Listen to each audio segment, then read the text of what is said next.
পর্যাপ্ত বৃষ্টি না হওয়ায় বিপাকে রংপুর অঞ্চলের আমন চাষিরা কৃত্রিম উপায়ে সেচ দিতে গিয়ে বাড়ছে উৎপাদন খরচ। তবে আবহাওয়া বিভাগ বলছে শিগগিরই দেখা মিলবে বৃষ্টির। সৈয়দপুর থেকে আরো জানিয়েছেন আমিরুল বাপ্পি।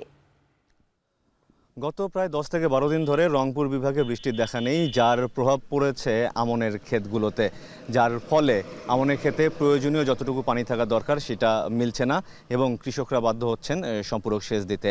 এবং গোটা নীলফামারী জেলায় আমরা যতটুকু জানতে পেরেছি যে প্রায় 1,500 সেচ যন্ত্র চালু রয়েছে। এর মধ্যে গভীর অগভীর সেচ যন্ত্র আছে এবং কিছু ডিজেল চালিত সেচ যন্ত্র আছে এবং শুধু সৈয়দপুর উপজেলাতেই এই সেচ যন্ত্রের পরিমাণ 260টি।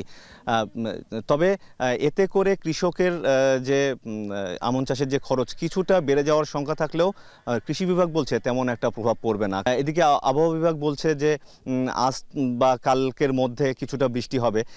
যদি এই প্রয়োজনীয় যে বৃষ্টি সেটুকু হয়ে যায় তাহলে এই বৃষ্টিতেই মোটামুটি ধানের যে শীষ বের হওয়া সেই পর্যন্ত চলে যাবে এরকমটি বলছে আবহাওয়া বিভাগ এবং কৃষি অধিদপ্তর।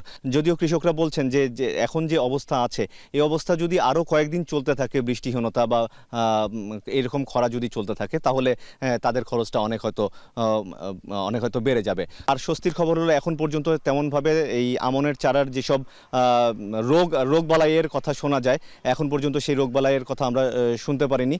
এদিক থেকে কিছুটা হলেও কম কীটনাশক ব্যবহার করতে হবে বলে মনে করছেন কৃষি অধিদপ্তর এবং কৃষকরা।